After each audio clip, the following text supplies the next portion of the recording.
Jessica Salas.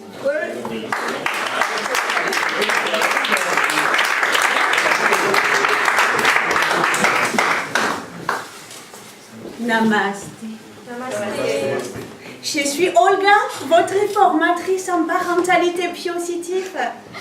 Ce soir, je te propose d'aborder les thèmes de la conception et de la mise au monde de ton enfant selon les lois cosmiques, karmiques et universelles de la nature. Pour commencer, je te propose un régime préconceptionnel qui permettra à ton corps de se régénérer.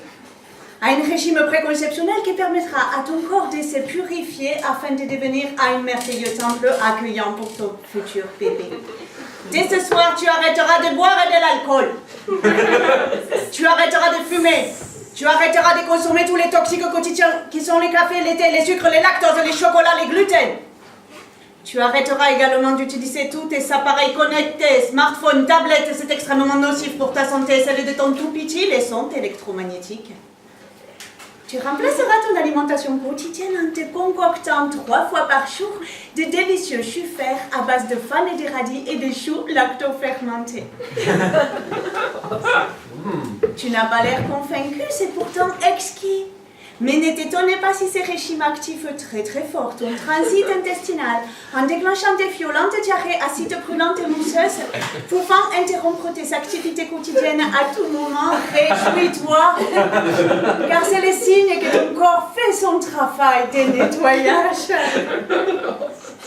Après 3 ans de ces régimes, nous arrivons à ce délicieux moment qu'est la conception. Il est d'ailleurs fort intéressant de pratiquer l'abstinence sexuelle pendant toute la durée du jeûne. Ça n'a aucun intérêt physiologique, mais ça rendra ce moment tellement inoubliable. Installe-toi, toi et ton partenaire, à même la terre pour puiser sa force dans tes chakras. Et sous la lumière de la pleine lune pour tout de même y voir un petit peu un malheureux accident et si vite arrive. Ne perds pas ton temps et ton énergie en préliminaire inutile à une bonne levrette sec comme les pratiquaient nos ancêtres. Suffira amplement à remplir son devoir de conception. Future maman, ça y est, tes fois la porteuse des filles. Petite fenarde, tes 3 jus verts par jour, tu pourras ajouter à une petite portion de boulgour ou de quinoa. Tu pratiqueras les yogas et la méditation 4 fois par jour et tu laisseras tranquillement pousser tes poils jusqu'à la naissance afin de te connecter à ton animal intérieur et profond. J'ai moi-même le choix d'être connectée à mon animal intérieur et profond depuis 1990.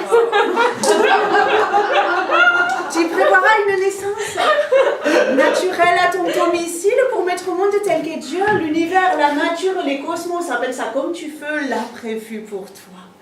Ferme tes yeux, interroge ton être profond. As-tu déjà vu une lionne, une guénon, que sais-je, mettre au monde en demandant la péridurale? Nein! Peut-être as-tu déjà vu une lapine se faire recoudre les bulbes après que ses petits les déchiraient? Nein! Tu es un mammifère, tu es un animal. Si pour souffrir grand les passages de la vie, ton tout petit t'explose la minette, c'est que c'est ainsi que Dieu, l'univers, la nature, les cosmos, appelle ça comme tu veux, l'a prévu pour toi. Tu es mère à présent, tu en garderas les stigmates sur ton périnée pour le reste de ta vie. En d'autres termes, on oublie la foufoune de ses 20 ans. Et voilà que nous arrivons au merveilleux moment de la rencontre avec ces petits êtres. Nein, papa, ne coupez pas les cordons, c'est bien trop violent. Nous allons faire bébé lotus. Cela consiste à laisser pendouiller les placentas au bout des cordons jusqu'à ce qu'ils sèchent et qu'ils tombent tout seuls au bout de 2 à 3 semaines. Les placentas et pas les bébés. Si l'odeur est trop alcool. Nein, mais c'est la nature. Si l'odeur est trop inconfortable, je te propose d'utiliser les huiles essentielles. Ouh, déconsommer ton placenta, c'est encore plus proche de notre nature profonde. J'ai fait me les garder pour plus tard, ça se congèle très bien et avec un petit peu d'ail et de persil, retourne à la poêle et c'est un délice.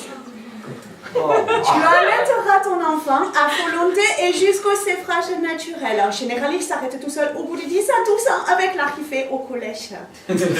Tu oublieras cette idée reçue selon laquelle l'allaitement transformerait les corps de la femme. Regarde, j'ai moi-même allaité 6 enfants pendant 17 années et mon 95D est toujours là.